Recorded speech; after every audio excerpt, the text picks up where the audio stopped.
이번 시간 4장 프로젝트 관리에 관한 내용입니다. 이 챕터의 목적은 여기 보면 프로젝트와 프로젝트 관리를 정의하고요. 그 다음에 프로젝트 관리와 프로세스 관리의 차이점을 다시 한번 설명을 할 거고요. 그 다음에 정보 시스템 이런 프로젝트가 실패하는 원인들을 이런 것들을 살펴볼 것이고, 그 다음에 프로젝트 관리자가 갖춰야 될 기본적인 역량들이 무엇인가, 그 다음에 프로젝트 관리의 기본적인 기능들, 프로젝트에서 무슨 일을 해야 되는가, 그리고 이제 프로젝트 관리 툴인데 PERT, PERT라는 게 있고 이제 간트 차트라는 게 있어요. 이 두 가지를 좀 비교 설명할 거고요. 그 다음에 프로젝트 관리 소프트웨어가 무슨 역할을 할까, 프로젝트 관리 툴들에 대한 설명을 할 거고요. 그 다음에 프로젝트 관리의 그 8가지 활동들, 이거를 설명할 것이고, 그 다음에 프로젝트 관리에서 조인트 프로젝트 플래닝, 이게 이제 그러니까 사용자들, 이 시스템을 사용할 사람들을 프로젝트에 같이 계획 세울 때 참여시키는 방법이 있어요. 이게 이제 그러니까 시스템 개발 방법론 중에 하나인데, 프로젝트를 수행할 때 사용자들을 프로젝트에 참여시키는 방법, 여기에 대해서 잠깐 언급을 할 거고, 그 다음에 그 스코프, 범위가 무엇인가, 그 프로젝트의 범위를 설정하는 것, 그리고 스테이트먼트 오브 워크, 그러니까 작업 지시서, 작업 명세서, 뭐 이렇게 얘기할 수 있겠죠. 작업 지시서를 어떻게 쓰는지 그런 설명을 좀 할 것이고, 그 다음에 워크 브레이크다운 스트럭처, 작업 분할도죠. 일을 한꺼번에 모두 다 처리할 수는 없죠. 그러다 보니까 어떻게 일을 나누어서 처리할 것인가, 요거에 대한 설명을 할 것이고요.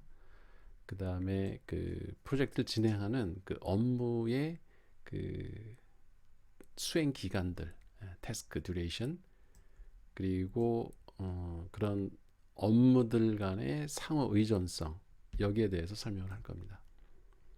그 다음에 프로젝트의 자원들을 어떻게 할당할 것인가, 요거를 이제 간트 차트에서 자원 배분하는 방법을 간단히 언급할 겁니다. 그리고 사람을 할당하는 법, 그러니까 프로젝트 관리 인력을 어떤 업무에 몇 명을 투입할 것인가, 그리고 그 팀이 프로젝트를 수행하기 위한 노력을 어떻게 하라고 지시할 것인가, 이런 내용들이 좀 설명이 될 것이고요. 그 다음에 CPA, Critical Path Analysis, 그래서 프로젝트를 진행할 때 어떤 단계들을 꼭 거쳐야 되는가, 그걸 이제 크리티컬 패스라고 그래요.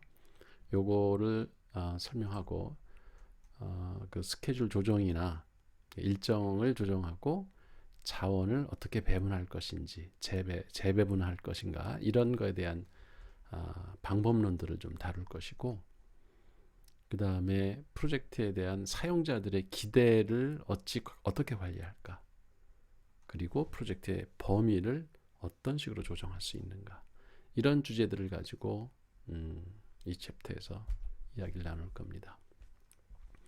자, 이 프로젝트 관리라고 하는 것은 주체가 누구죠?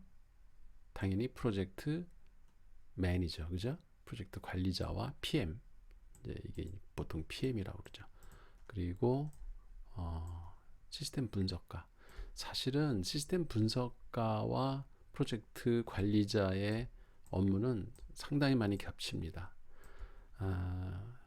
나중에 보겠지만 그 지난번에 왜 시스템 분석가의 그 역량에 대한 설명을 한 적이 있죠. 그거하고 프로젝트 관리자한테 요구되는 역량하고 상당히 유사합니다. 그러니까 여러분들은 시스템 분석가가 곧 PM이 될 거다.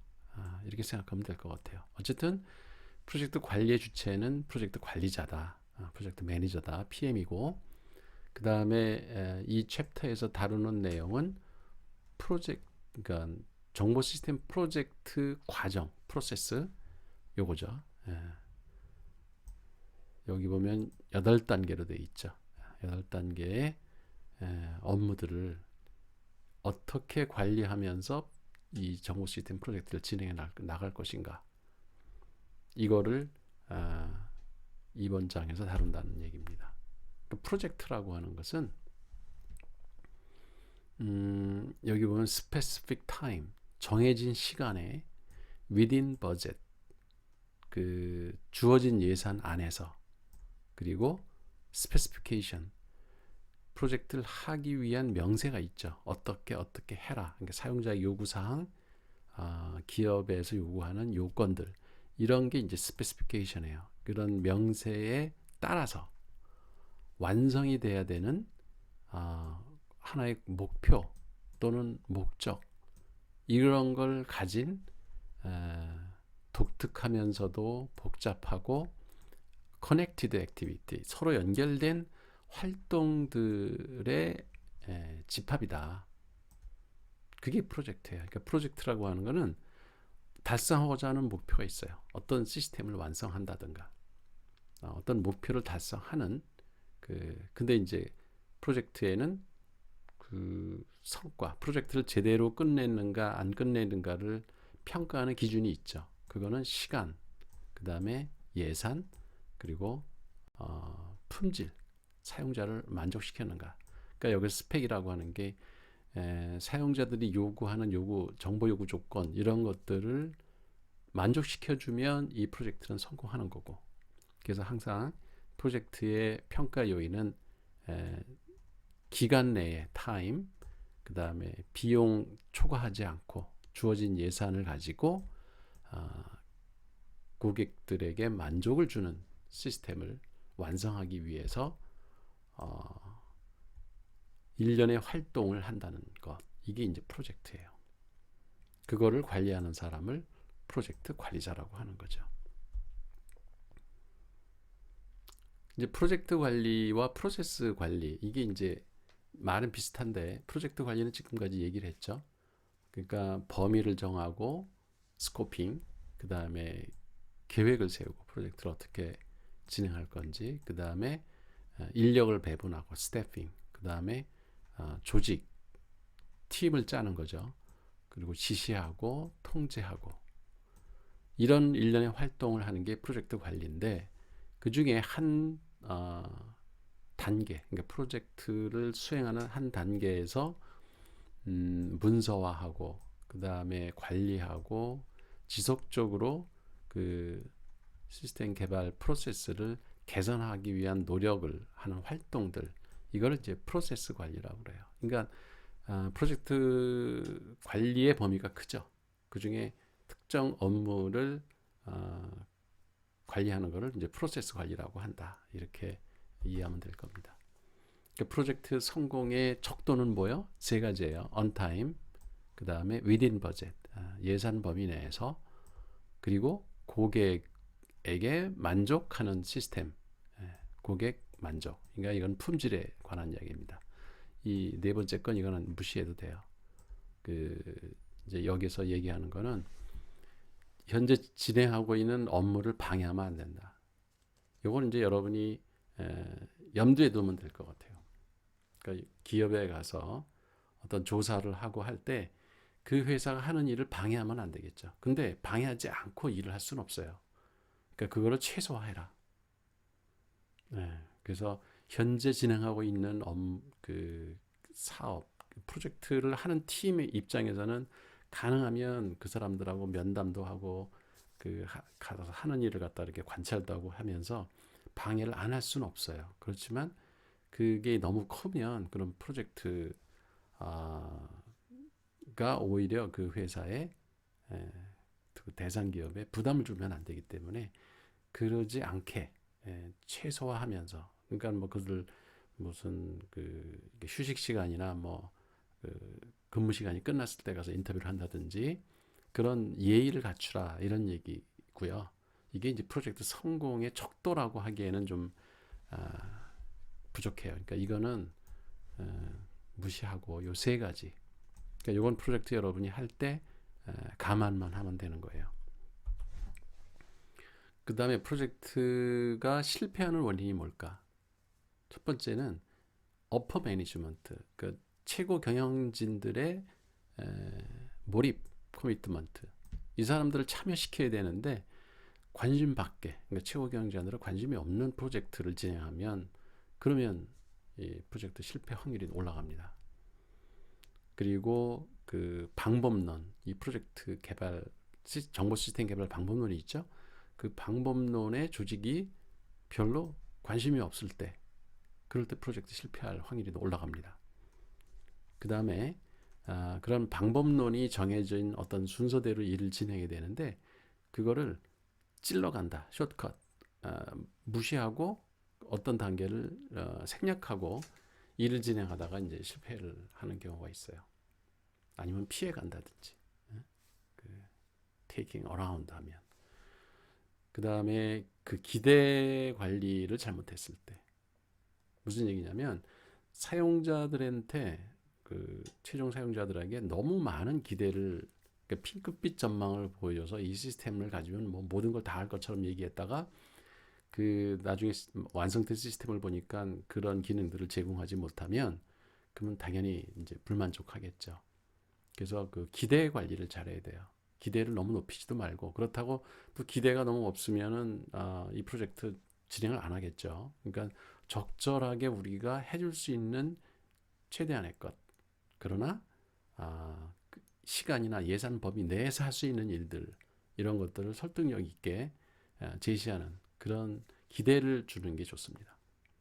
여기 보면 피처 크립이라는 게 피처가 기능이에요. 그 시스템이 제공할 수 있는 기능이 자꾸 늘어나요.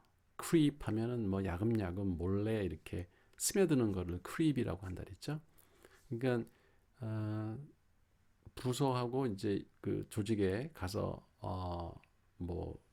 인터뷰를 하고 이제 사용자 요구 분석하고 그러다 보면 자꾸 뭘 해달라고 그래요. 근데 그걸 다 해줄 수는 없는 거죠. 왜냐하면 정해진 예산이 있고 정해진 기간이 있기 때문에 그거를 주의해야 될 것이고요. 그 다음에 스코프 크립, 그러니까 범위도 인사관리 시스템만 해달라고 그랬다가 무슨 생산관리 시스템, 그 급여관리 시스템, 여러 가지 관련된 시스템들을 자꾸 해달라고, 그것도 문제가 되죠. 그래서 그런 범위도 야금야금 늘어날 수 있는 우려가 있기 때문에 이런 걸 주의해 가면서 프로젝트 관리를 해야 된다. 그 다음에 예산을 미리 정하고 그 일정도 정해진 것에 프리머처 커미트먼트, 너무 거기에 얽매이면 안 된다 이거예요.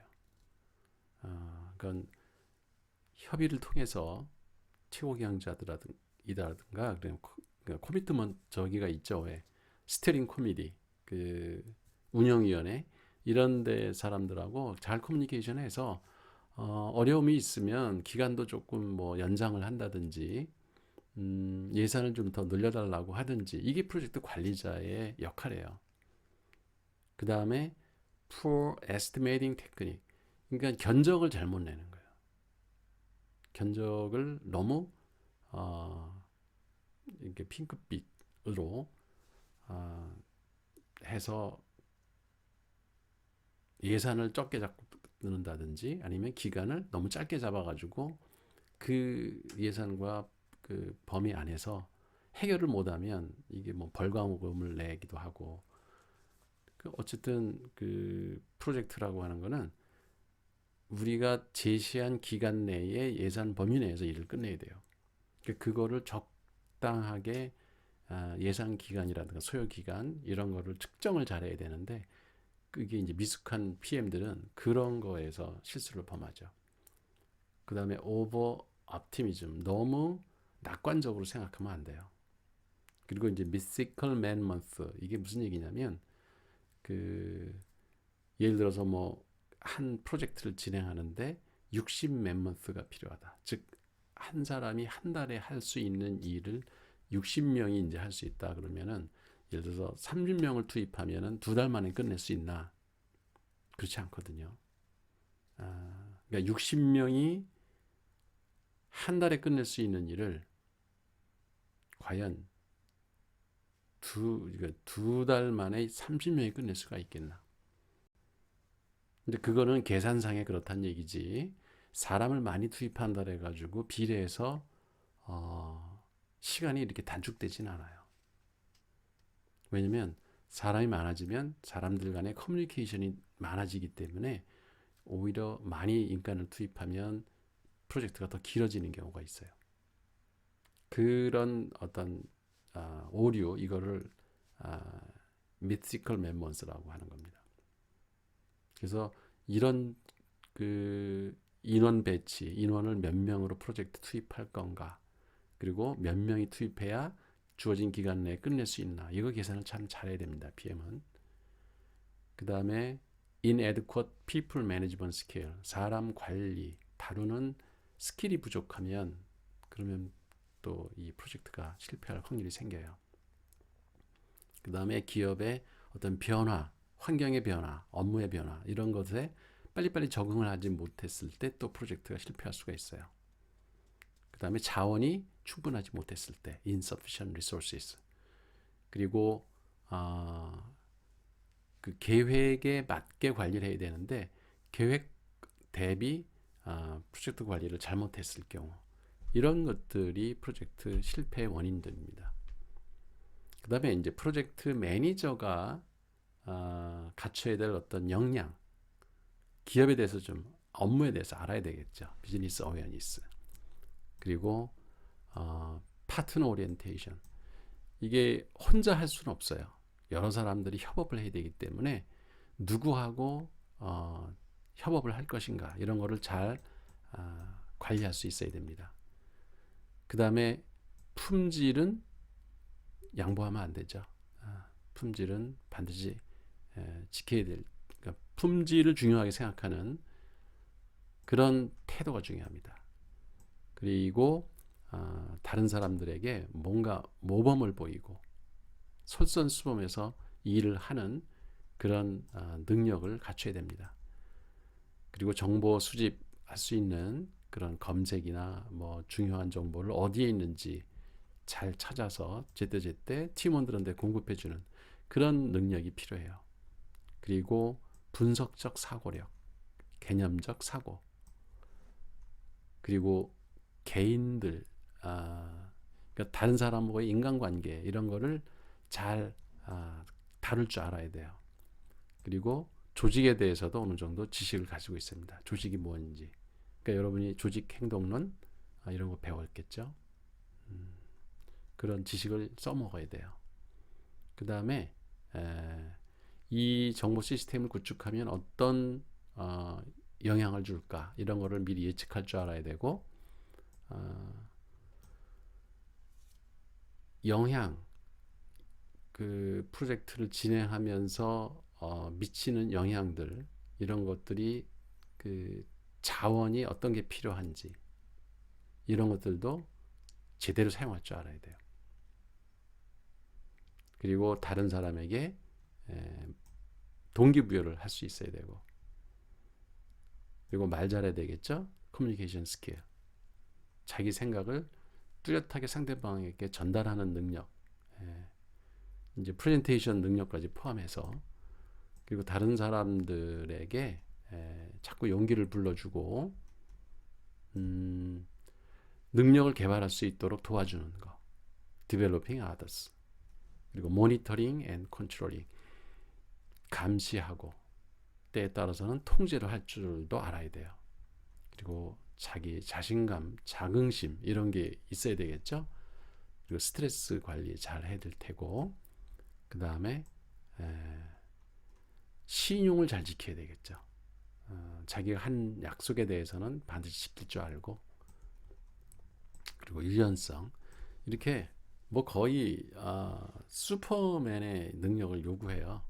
프로젝트 관리자가 되기 위해서는 정말 많은 지적 능력, 그 다음에 인간관계, 그리고 사고력, 그리고 그 기업이나 기술에 대한 지식, 조직에 대한 지식, 이런 것들도 필요하고. 그러니까 정말 만능을 요구합니다. 그러니까 PM이 된다고 하는 것은 상당한 훈련과 학습이 필요한 직업입니다.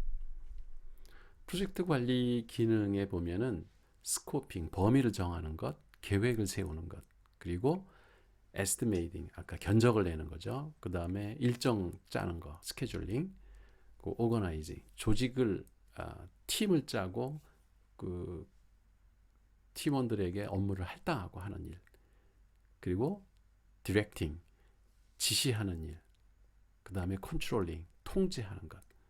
그러니까 방향대로 가고 있나, 제때 일을 끝내고 있나, 이런 것들을 통제할 줄 알아야 돼요. 그리고 마지막 클로징 작업, 그러니까 업무 마감 작업, 이런 것들. 그러니까 뭐 최종 보고서를 낸다든지, 그 다음에 그 사용자들한테 AS 이런 것들을 잘 해서 고객들에게 만족을 높여주는 그런 능력, 이런 것들을 프로젝트 관리자는 다 할 수 있어야 됩니다. 프로젝트 관리 도구가 퍼트라는 거가 있고요. 간트 차트, 이게 두 가지가 있어요. 이걸 한번 보죠. 이게 퍼트 차트입니다. 그러니까 일의 진행 순서, 그거를 이렇게 도면, 화살표 도면으로 나타낸 거예요. 여기서 보면 스코프 데피니션, 이게 이제 8개 프로젝트 그 진행하는 과정이 범위를 설정하는데 뭐 언제 시작해서 언제 끝난다. 또 문제 분석, 그게 이제 순서대로 이렇게 진행된다는 거죠. 그러니까 먼저 범위 설정을 하고 문제 분석을 하고 요구 분석을 하고 requirement analysis, 그 다음에 논리적 설계를 하고, 이제 여기서는 두 군데로 갈라지죠. 이런 의사결정 분석을 하고 일로 넘어가든지, 아니면 논리 설계에서 바로 물리 설계로 넘어가든지, 경로가 일리 갈 수도 있고 이렇게 갈 수도 있는 거죠. 그리고 이제 물리적 설계가 끝나면은 프로그램 짜고 테스트하고 최종 설치하고, 이와 같이 일의 진행 순서를 한눈에 그래프로 볼 수 있게 해주는 거, 이거를 퍼트 차트라고 해요. 퍼트 차트. 그 다음에 이제 간트 차트는 사실 앞에서 했던 8개 단계, 이 업무가 얼마 동안 진행되는지 이렇게 그래프로 보여주는 거예요. 그러면 이거의 장점은, 아까 이 퍼트 차트는 어떤 일이 어떤 순서대로 진행되는가를 한눈에 볼 수 있어서 좋은 반면에, 얼마나 진행되고 얼마나 지금 일이 완성이 됐는가, 이런 거를 한눈에 보기가 쉽지 않죠. 근데 이거는 그 각 단계별로 해야 할 일의 순서와 그 길이, 이게 진행 기간이죠. 이런 것들이 한눈에 다 보이죠. 그러니까 여기 보면 제일 바가 긴 게 이거죠. 이렇게 컨스트럭션 앤 테스팅, 이게 제일 길고, 그죠? 이 일의 양이, 작업량이 제일 많다는 거예요. 오랜 기간 동안 해야 되고, 그 다음에 물리적 설계도 그거 못지않게 길죠. 그리고 여기 보면은 이제 색깔별로 이렇게 짙은 녹색으로 되어 있는 거는 이거는 완성됐다는 얘기예요. 여기는.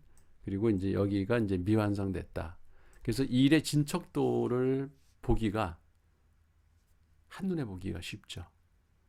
그래서 프로젝트 관리하는 사람은 이렇게 도표를 그 사무실 벽면에다 붙여놓고, 일이 이제 여기 보면 이제 투데이, 오늘 날짜가 뭐 9월 말쯤 됐다. 그랬을 때 완성된 일은 이게 지금 1, 2, 3, 4, 5번은 이미 다 완성이 됐죠. 그리고 이제 6번 지금 테스트하는 중에 있는 거예요. 그래서 아직 이 부분만큼 일이 미진하다, 덜 진행이 됐다라는 걸 알고, 그 프로그래밍 컨스트럭션, 프로그램 짜고 테스트하는 작업에 좀 더 많은 인력을 투입할 수 있죠. 이게 매니저라면. 이런 거를 결정할 수 있는 게 이 간트 차트의 장점입니다.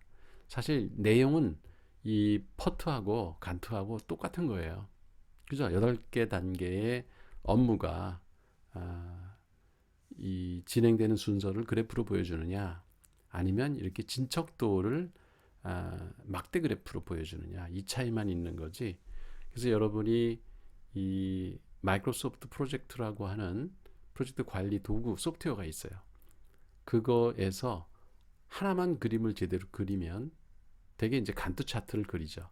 그러면 거기에 보기 기능에서 이거를 퍼트로 보고 싶다라고 그러면은 바로 이 그림으로 그냥 전환을 자동으로 해줍니다. 이 두 그림을 따로따로 그리는 게 아니에요. 어느 하나만 그려놓으면 그러면 다른 하나가 자동으로 완성이 되는 그런 겁니다. 호환성이 있는 거죠. 이게 실제 마이크로소프트 프로젝트에서 각 단계별로 해야 할 일들을 또 세분화해 가지고 이각 그러니까 단계별로 해야 될 일의 기간을 시작일부터 끝나는 날짜까지를 입력을 하면은 이렇게 막대가 그래프가 자동으로 다 생깁니다. 그래서 여러분이 프로젝트 진행할 때 이 마이크로소프트 프로젝트를 인터넷에서 다운로드 받아가지고 반드시 이 그림을 한번 그려보세요. 그러니까 요 앞에 이 간트 차트를 여기 보면은 메뉴의 위에 보면 이렇게 뷰라는 게 있어요. 이걸로 수정을 하면 바꾸면 바로 이렇게 퍼트 차트로 바뀝니다. 그러니까 내용은 똑같은 거예요. 이거하고 이거하고. 그래서 프로젝트 전체 진행되는 과정은 그 앞장에서 설명을 했죠. 그래서 1, 2, 3, 4, 5, 6, 7, 8단계까지 진행이 된다. 그리고 모든 업무는 이 프로젝트 팀에 여기가 사실 그 인사이클로피디아 또는 이게 그 중앙 데이터뱅크죠. 모든 단계에서 일어난 일들을 여기다가 다 넣고 작업을 하는 겁니다. 그래서 여러분들은 이제 구글 닥을 사용하라 그랬죠. 구글 닥을 이용해서 팀원들이 작업한 내용을 거기에 다 문서로 올리고 하면 다른 사람이 한 일을 보고 자기가 해야 할 일들을 바로바로 정할 수 있기 때문에 상당히 효율적으로 프로젝트를 관리할 수가 있죠. 그 조인트 프로젝트 플래닝 스트래티지, 이거는 JPP라고 하는 조인트 프로젝트 플래닝이라고 하는 게 모든 스테이크홀더, 여기에 참여하는 사람들이 워크샵 인텐시브, 그러니까 상당히 밀도 있게 사람들이 모여가지고 같이 참여를 하면서 합의점을 찾고 그 프로젝트에 관한 어떤 의사결정들을 하는 그런 방법을 JPP라고 해요. 이건 뭐 당연히 해야 되는 거고, 여러분 팀원들이 항상 모이고, 그리고 이제 우리는 학교에서 프로젝트를 진행하기 때문에 스티어링 커미티 역할을 내가 합니다. 그래서 여러분들이 기업에 가서 조사한 거를 분석하고 팀원들끼리 그 해결 방안 이런 것들을 찾아서 프레젠테이션을 하면은 내가 그 프레젠테이션을 보고 평가를 해주죠. 어떤 것들이 미진하다, 어떤 것들은 잘 됐다, 이런 이야기들을 하면서 계속 이 커뮤니케이션을 원활하게 하는 것이 이제 프로젝트의 성공 확률을 높이는 방법입니다. 그러니까 누군가가 이렇게 모니터링을 안 해주는 상태에서 한참 진행을 했는데 나중에 가가지고 뭐 그 원천적으로 뭐가 잘못됐다, 그런 거 수정하기가 되게 힘들거든요. 그러니까 각 단계별로 문제점을 바로바로 발견을 해서 수정해 나가는 식으로 모든 프로젝트 팀원들이 또 관계자들이 스테이크홀더 다 모여서 가능하면 이 프로젝트 진행 과정을 전부 이해하면서 이 프로젝트를 진행하는 방법을, 그거를 이제 JPP라고 하는 겁니다. 그러니까 이제 첫 번째 활동, 범위를 설정하는 거예요. 이건 뭐 설명이 필요가 없을 겁니다. 그래서 범위를 설정하고 작업 지시서, 작업 명세서, 이런 것들을 이렇게 문서를 처음에 작성을 합니다. 그래서 프로젝트의 목표가 뭔지, 배경, 왜 프로젝트를 하게 됐는지, 어떤 문제가 있는지, 그리고 기업의 그 역사, 프로젝트를 하게 된 동기 이런 것들을 앞에 쓰고요. 그 다음에 범위, 누가 얼만큼 참여하고 데이터나 프로세스나 이 프로젝트를 진행하는 곳의 위치는 어딘지, 사무실은 어딘지 이런 것들을 정하고 그 다음에 이제 프로젝트 단계별로 어떤 산출물을 낼 건지, 딜리버러블, 그리고 이제 팀 빌딩, 팀을 어떻게 구성할 건지 이런 것들을 이제 명시하는 그런 작업 명세서 씁니다. 그리고 이제 뭐 미팅 스케줄, 언제 만나서 무슨 협의를 한다든가, 그리고 언제 시작해서 언제 끝난다, 데드라인이 언제고, 예산은 얼마나 짜고, 사용하는 기술은 어떤 기법을 이용할 것이고, 이런 것들을 다 문서로 처음에 작성을 해놓는 게 좋아요. 이게 이제 작업 명세서 뭐 이렇게 볼 수 있겠고요. 두 번째 단계가 이제 업무를 찾아내는 겁니다. 어떤 업무를 해야 될까?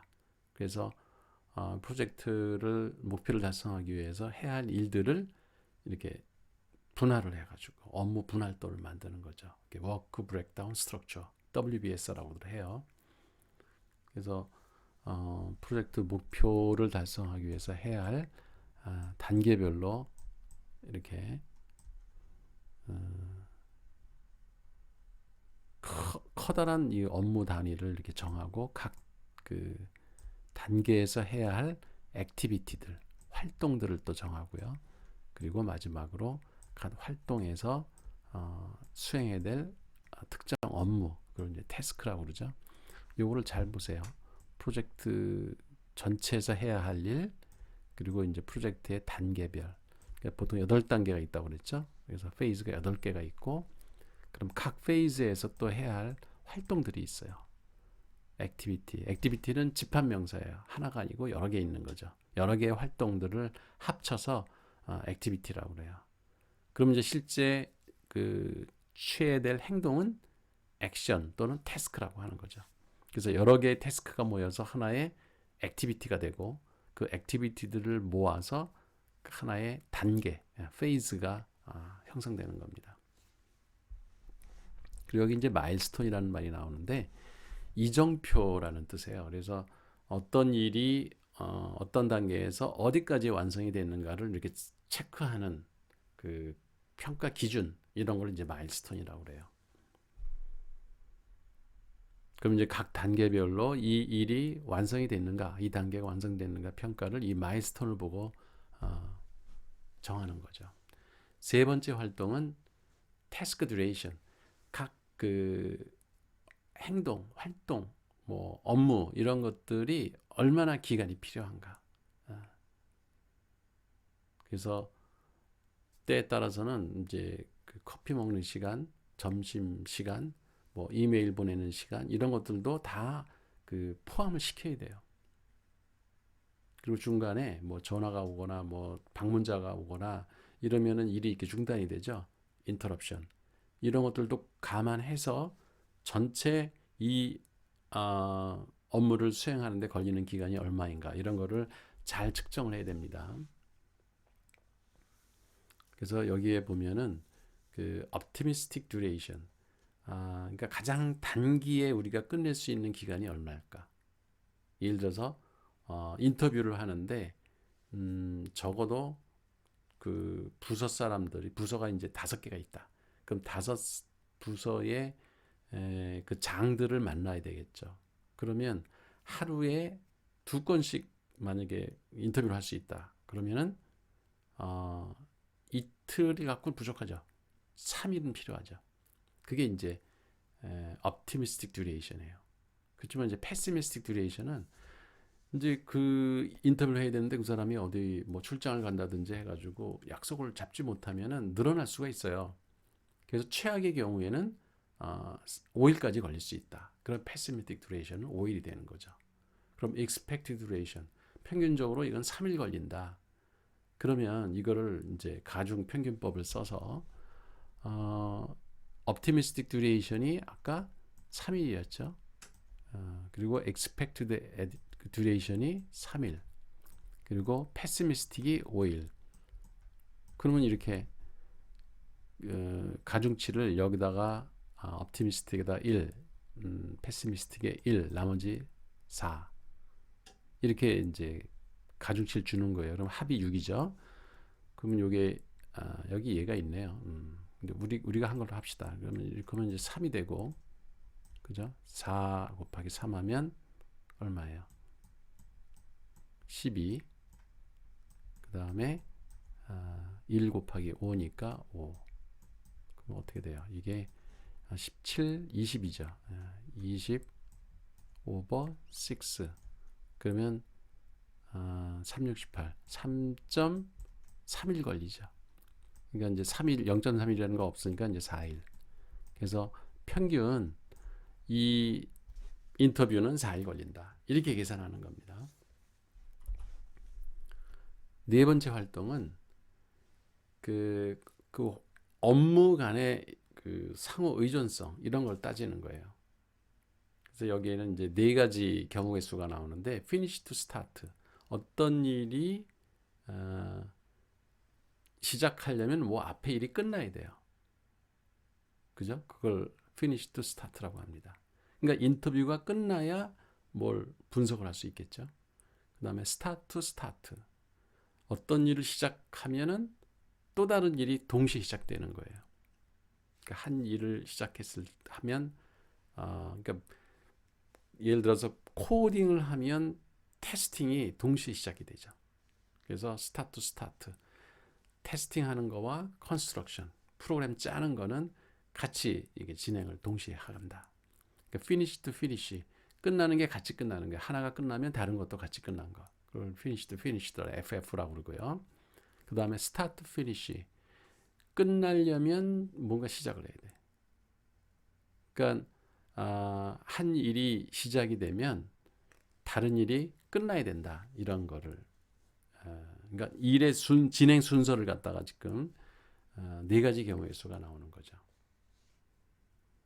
그러니까 먼저 시작을 해야 뭐가 끝날 수가 있고 끝나려면 뭐를 시작을 해야 되고 이런 그 일들 업무들 간의 관계를 설정하는 방법이 이게 이제 특히 프로젝트 관리 툴을 사용할 때 이 업무들 간의 선후 관계를 갖다가 이렇게 설정을 하는 네 가지 방법이 있어요. 그게 이제 이 마이크로소프트 프로젝트에서 설정하는 이런 방법들이 있습니다. 여러분들이 실제 이 소프트웨어를 사용하면서 이 업무들 간의 상호 의존성 관계를 한번 설정을 해보는 연습을 해볼 겁니다. 그 다음에 이제 스케줄을 짜는 일정을 짜는 전략이 두 가지 방법이 있는데 하나는 forward scheduling. 그러니까 무슨 얘기냐면 앞으로 일이 진행되는 순서를 뭐가 1단계에서 며칠 걸리고 2단계에서 며칠 걸리고 이렇게 앞으로 진행하는 거로 순서를 짜는 거예요. 스케줄을. 근데 이제 리버스 스케줄링은 거꾸로 데드라인을 정하는 거예요, 미리.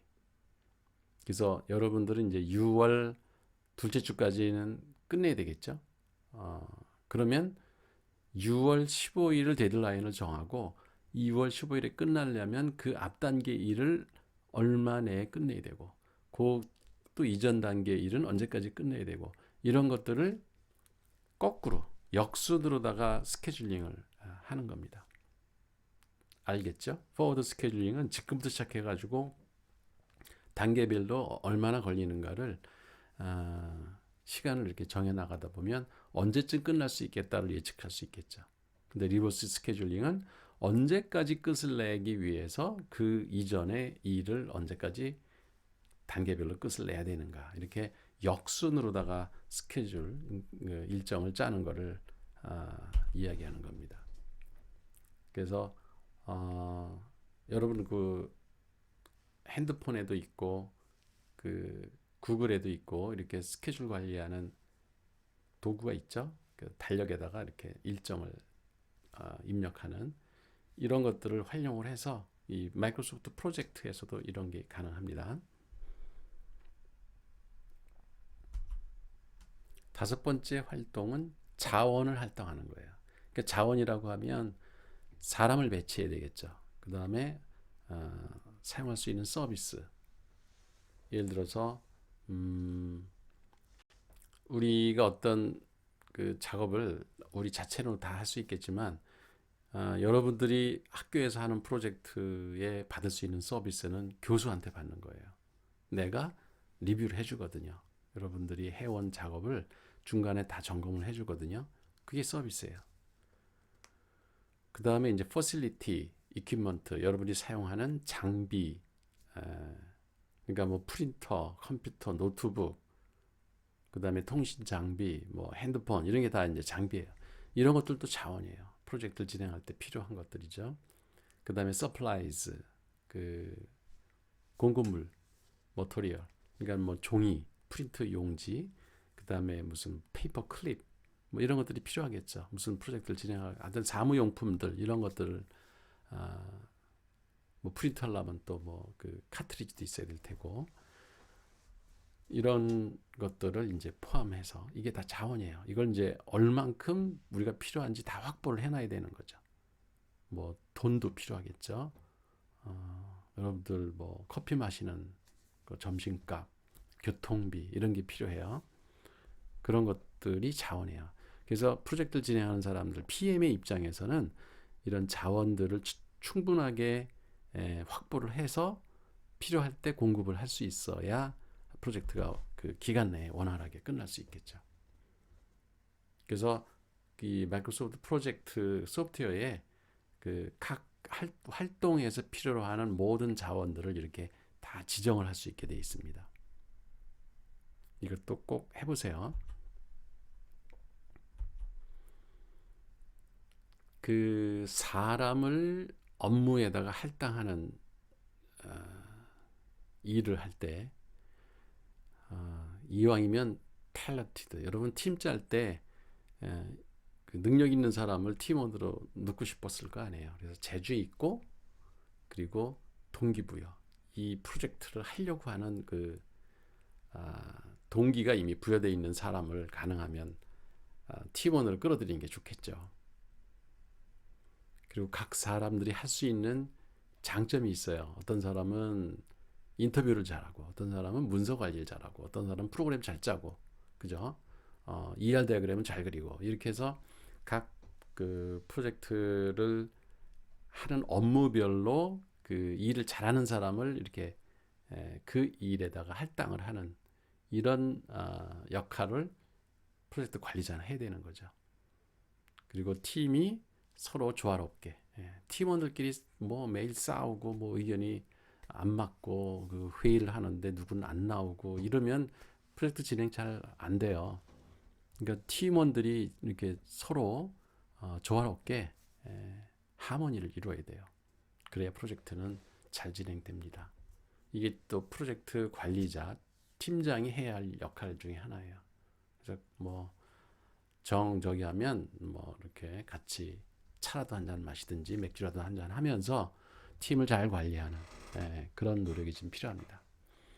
그리고 이제 앞으로 해야 할 일이 뭔지 계획을 늘 그렇게 계획을 세워가면서 일을 하고 그 팀 사이즈는 너무 뭐 여러분이 이제 정해졌죠. 4명이 한 팀이에요. 어떤 팀은 이제 3명이 되기도 하는데 가능하면 팀원을 많이 늘리기보다는 팀 프로젝트 기간 내에 일을 끝낼 수 있을 정도의 최소한의 인원을 가지고 가는 게 좋습니다. 아까 뭐 미스티컬 맨 먼스라는 그 이론이 있었죠. 팀원이 많아진다고 프로젝트가 빨리 끝나는 게 아니에요. 오히려 사람들 간의 그 갈등 해소하느라고 시간 보내다가 이 커뮤니케이션 문제 때문에 팀원들이 많은 게 그렇게 장점은 아니다라는 거. 그리고 리소스 레벨링이라는 말이 있어요. 이게 뭐냐면 자원을 평준화하는 거예요. 그러니까 자원이라는 건 늘 부족하죠. 뭐 무한히 있는 게 그 자원이 아니에요, 그죠? 자원은 항상 부족합니다. 시간도 자원이고 사람도 자원이고 기계 뭐 이런 소프트웨어, 하드웨어 이런 거 다 자원이잖아요. 이런 것들이 부족하죠. 그랬을 때 이거를 어떻게 잘 균형을 맞추느냐. 그러니까 어떤 때는 자원이 부족한 거를 자원을 끌어와서 그 기간 내에 일을 끝내는 방법도 있고 그 일의 기간을 늘리는 방법도 있어요. 그죠? 사람을 늘리느냐, 기간을 늘리느냐. 이거는 주어진 상황에 따라 다르겠죠. 어떤 경우에는 6월 예를 들어서 우리 그 프로젝트 할 때 6월 15일까지 끝내야 된다. 그럼 정해진 기간이 있어요. 근데 일은 양이 정해져 있어. 예를 들어서 뭐 분석을 하는데 2주 이상 하면 안 된다. 근데 여러분은 이제 4명이잖아요. 그랬을 때 인원을 늘릴 수는 없잖아요. 지금 팀원을. 그럼 어떻게 해요? 시간을 늘리는 수밖에 없죠. 그죠? 시간을 늘려요. 그러니까 일하는 시간을 늘린다고. 4시간 인터뷰할 거, 분석할 거 하루에 6시간 해야죠. 그런 식으로 해결하는 방법밖에 없어요. 이게 이제 리소스 레벨링이에요. 그러니까 인원을 더 추가하든지 실제 프로젝트에서는 여러분은 할 수 없어요. 인원을 추가할 수는 없고 4명이 해야 돼요. 3명이 또 해야 되고 3명인 팀은 아니면은 그 커미티의 허가를 받아서 기간을 늘리든가. 근데 그것도 불가능하죠. 6월 15일까지는 끝내야 되니까. 그 다음에 업무를 분할해서 4명이 동시에 해요. 그러니까 이제 2명이 분석을 하기로 했다가 이게 업무량이 많아. 그러면 이제 늘어질 것 같아요. 그러면 한 사람은 더 투입해가지고 일을 쪼개서 나눠서 하는 겁니다. 그래서 합쳐가지고 기간을 줄이는 방법. 이렇게 다양한 방식으로 이 프로젝트의 그 기간을 맞추는 이런 지혜를 발휘해야 됩니다. 그 다음에 그 일정 관리를 할 때 그 중요한 게 크리티컬 패스라는 게 있어요. 크리티컬 패스. 이게 뭐냐면 최장기간. 이게 말이 좀 이상한데 이 프로젝트를 끝내기 위해서는 각 단계별로 걸리는 시간들이 있거든요. 그거는 최대한 잡아야 돼요. 왜냐하면 괜히 최소로 잡았다가 조금이라도 무슨 일이 외적인 요인에 의해서 생긴다. 또 아파서 뭐 팀원이 못한다. 이런 여러 가지 변수가 생기거든요. 그런 거를 감안해서 넉넉히 일정을 잘 잡아야 돼요. 그러니까 이게 우리가 딜레이 타임 없이 그 여유가 하나도 없는 거예요. 여유가 없이 최장으로 끝낼 수 있는 기간들의 합 이게 이제 크리티컬 패스예요. 조금 헷갈리죠. 그러니까 슬랙 타임은 여유 시간이에요. 그래서 좀 기간이 늘어나더라도 전체 프로젝트 기간을 끝내는 데는 별 지장이 없는 거. 이런 걸 슬랙 타임이라 해요. 그러니까 그 업무별로 슬랙 타임이 있는 업무가 있고 슬랙 타임이 없는 업무가 있어요. 슬랙 타임이 없는 업무들만 으로 경로를 짜면 그게 크리티컬 패스가 되는 겁니다. 이거 조금 이해가 안 되더라도 뒤에 가서 그림을 보고 한번 설명을 해볼게요. 이건 뭐 팀을 일을 하라고 이렇게 지시하는 방법들인데 이건 뭐 별로 중요하지 않고요. 프로젝트 리더십을 발휘하기 위해서 10가지 그 팁이 있어요. 그 프로젝트 관리자가 리더십을 발휘하려면 일관성이 있어야 돼. Be consistent. 그리고 뭔가 뒤에서 지원을 해줘야 돼. Provide support. 그리고 여러분이 지킬 수 없는 약속하지 마세요. 그리고 팀원들을 칭찬할 때는 공개적으로 하고 praise in public.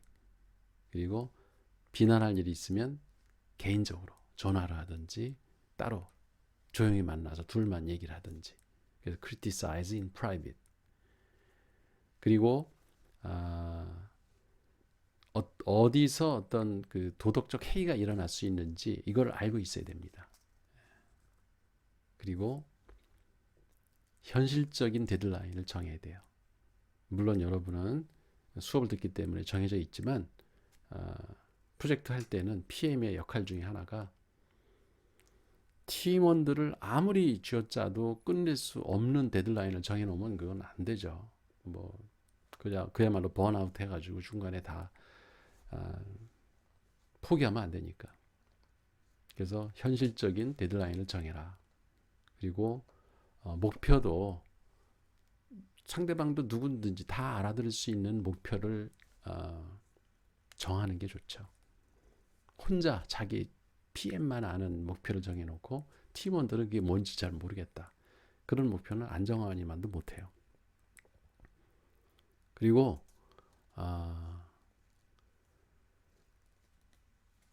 설명하고 보여주고, 그러니까 자기가 직접 이렇게 답답하니까 하려고는 이런 성질들이 있어요.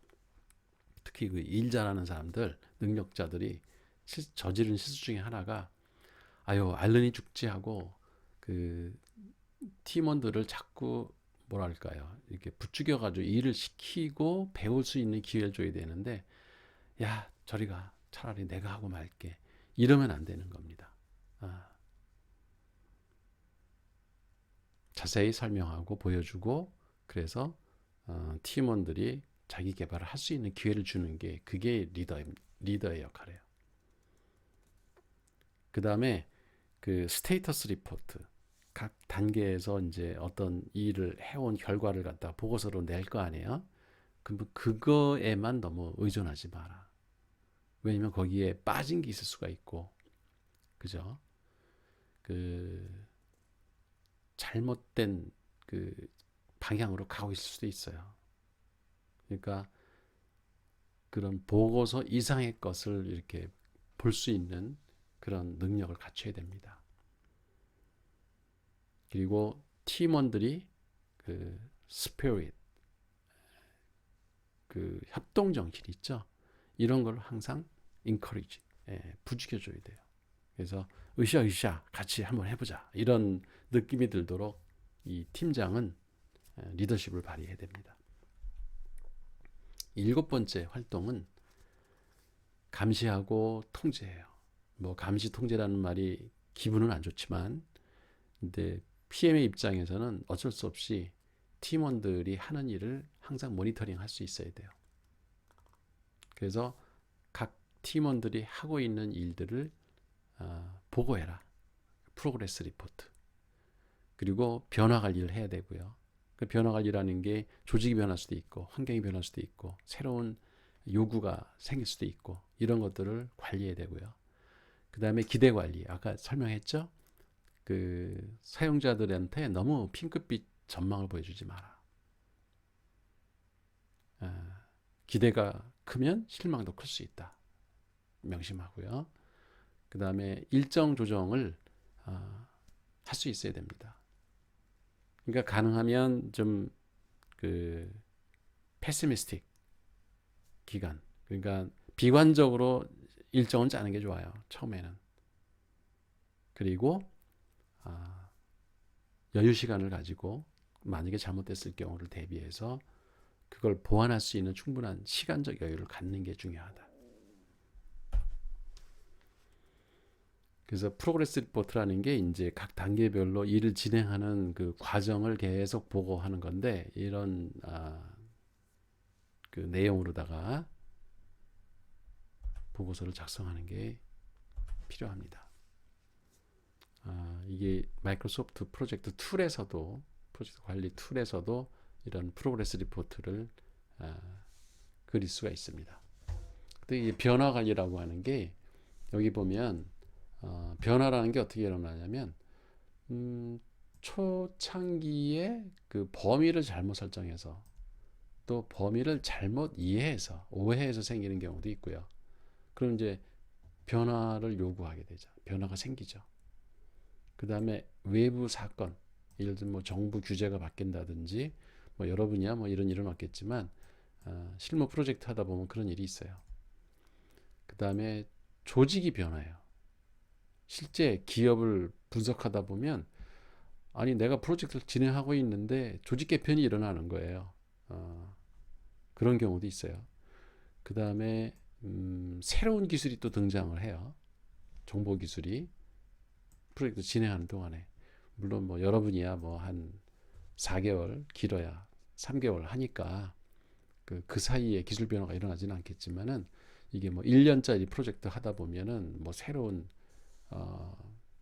통신 기술이 등장을 한다든지 뭐 새로운 소프트웨어가 등장하다든지 해서 그걸 또 새로 배워서 익혀야 되는 그런 문제가 생기기도 합니다. 그 다음에 그 관리자들은 시스템이 더 많은 일을 해주길 원해요. 이제 조직의 변화가, 문화의 변화, 뭐 이런 프로세스의 변화, 이런 것들이 일어날 수 있고요. 조직에서. 그 다음에 프로젝트 예산이 줄어들 수도 있고, 아니면 빨리 끝내라, 프로젝트 빨리 끝내라, 이럴 수도 있고요. 예, 여기 earlier 데드라인을 뭐 땡겨주고, 이런 변화가 일어날 수도 있어요. 이럴 때 어떻게 대응해야 될지 프로젝트 관리자가 정말 잘 해야 됩니다. 이게 이제 기대 관리라고 하는 건데, 우리가 모든 사람의 기대를 다 만족시킬 수는 없어요. 그러다 보니까 우선순위를 정해야 돼요. 그게 이제 프라이어티를 최대로 가져갈 거냐, 아니면 그냥 제한된 수준 내에서 끝낼 건지, 아니면 그냥 허용하는 수준에서 끝낼 건지. 그럼 사실 이게 제일 좋겠죠.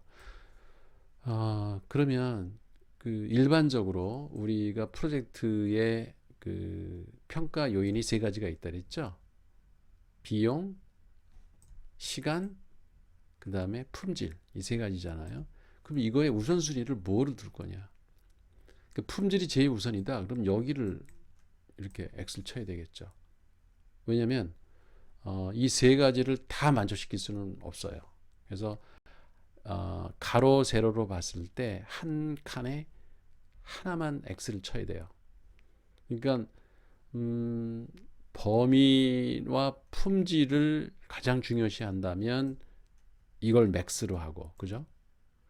그 다음에 중요한 게 비용, 이게 중요하다. 그럼 여기다 이렇게 해야죠. 예산을 넘어가면 안 된다. 스케줄, 시간이 중요하다. 일로 와야죠. 이렇게 우선순위를 정해야 돼요. 이거의 한 예를 보죠. 이게 이제 아폴로 프로젝트, 케네디 대통령 때, 이게 1968년인가요? 이때 아폴로 11호를 그 달에 착륙시키는 그런 프로젝트가 있었어요. 이 당시에 이제 그 배경은 어떻게 했냐면, 소련이 그 이런 다른 별에, 뭐 달이나 이런데 그 인공위성을 먼저 띄워가지고 유인 우주선을 띄우는 그 프로젝트를 진행하고 있어가지고 미국의 자존심이 걸린 문제였어요. 그러니까 이걸 기간 내에, 그러니까 1969년이네요. 12월 31일 이전에 이 프로젝트를 완수를 해야 됩니다. 그러니까 아폴로 11호를 달에 착륙시키는 이 프로젝트를 해야 돼요. 그래서 기간이 정해져 있는 거예요. 그리고 뭐 정부에서 정해놓은 예산이 있어요. 이게 빌리언이 10억 달러니까 200억 달러. 200억 달러를 넘어가면 안 돼요. 그리고 이 품질의 요구 사항은 뭐냐면 달에 사람을 착륙시켜야 돼요. 이게 품질이에요. 그러니까 이게 정부에서 요구하는 거죠. 그리고 이 사람들을 안전하게 지구로 귀환시켜야 돼요. 그러니까 이 두 가지. 이게 사실 이게 제일 중요하다라고 생각을 했기 때문에 맥스로 여기다가 X를 친 거고요. 이게 이제 케네디 대통령이 결정을 한 거죠. 이 세 가지를 다 만족시킬 수는 없어요. 그죠? 그리고 스케줄. 이건 국가의 자존심이 걸린 문제이기 때문에 안전이 제일 중요하고, 그 다음에 이게 69년 12월 31일 이전에 달을 착륙시켜야 돼요. 그리고 예산은 가장 최하순위로 놓은 거죠. 그래서 실제 이 프로젝트는 성공을 했어요.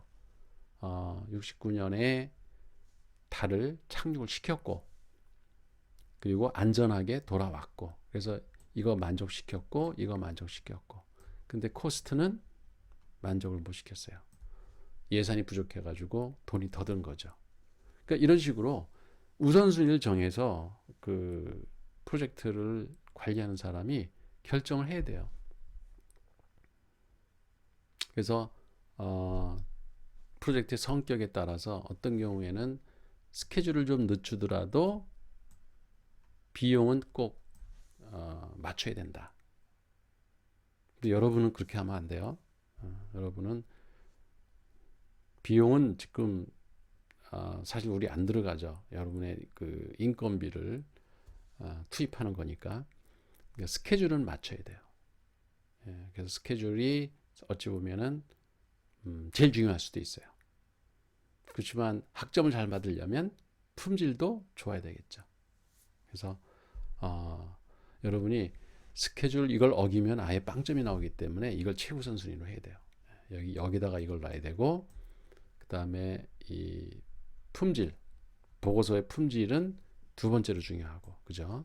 그리고 비용은 얼마가 들든 상관하지 말아야죠. 뭐 비용 여러분들이 그냥 용돈 절약해서 해결하는 방법밖에 없어요. 이런 식으로 프로젝트의 우선순위를 정하는 겁니다.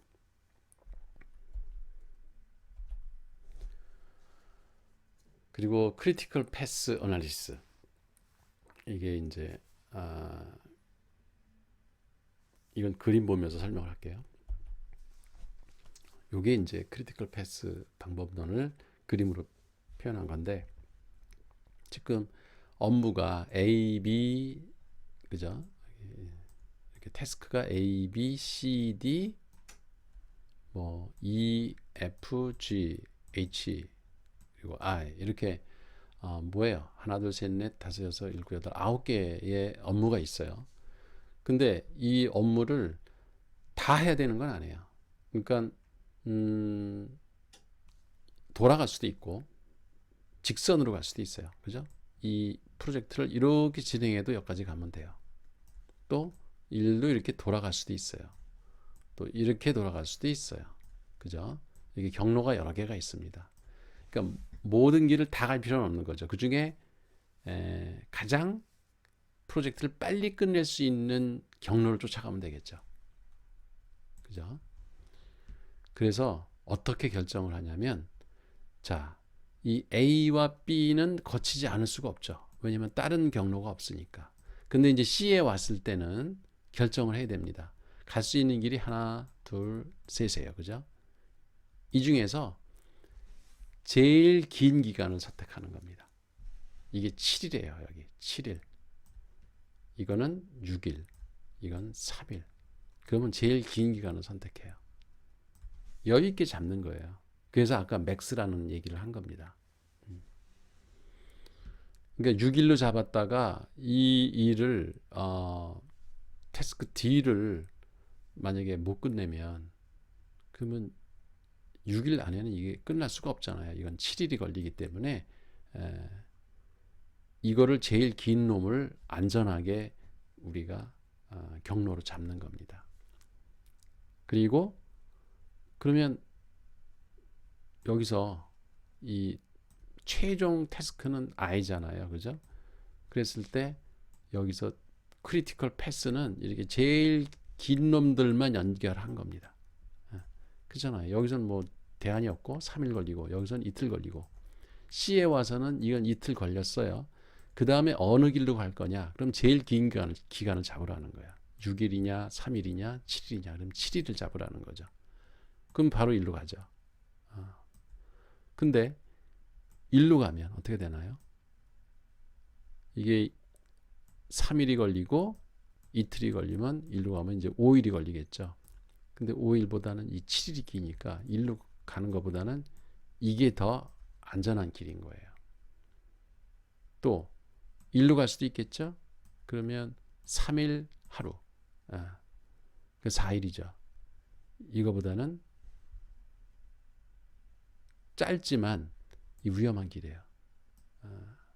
그래서 제일 긴 그 듀레이션, 각 단계별로 가장 긴 날짜들을 크리티컬 패스로 놓으면, 그러면 이게 총 걸리는 기간이에요. 그럼 얼마 걸려요? 3일, 2일, 7일, 그러면 12일이죠. 그 다음에 여기 5일, 그러면 17일. 이게 이 프로젝트를 안전하게 끝날 수 있는 최단 기간인 거예요. 물론 다른 길로 가면 더 줄일 수 있겠지만 그건 위험한 거죠. 그래서 이걸 크리티컬 패스라고 하는 겁니다. 그러니까 크리티컬 패스는 더 이상 이거를 줄이면 안 되는 가장 긴 시간들의 그 집합이 되는 거예요. 이게 그림상으로 보니까 좀 이해가 안 되나요? 나중에 우리 오프라인 수업할 때 실제 예를 몇 번 해보면 여러분이 이해가 될 겁니다. 자, 마지막 활동은 프로젝트의 결과와 그 경험을 한번 진단하고, 왜 그 데밍의 경영 사이클 PDCA 있죠? 거기서 어저스트해요. 어저스트 하는 거예요. 그러니까 프로젝트를 한번 진행하고 나면 계획대로 진행이 됐는가 평가하고, 잘못된 점은 반성하고, 그 다음에 잘된 거는 그 다음 프로젝트 할 때 또 반영을 하고, 그런 평가하는 그 기간, 이게 활동이 맨 마지막에 하는 겁니다.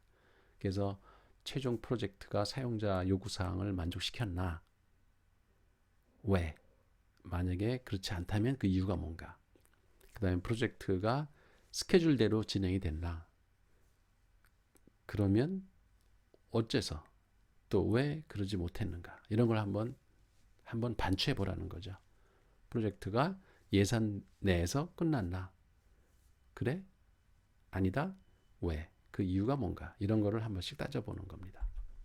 네, 이렇게 해서 프로젝트 관리 전체에 대한 내용이 끝났습니다.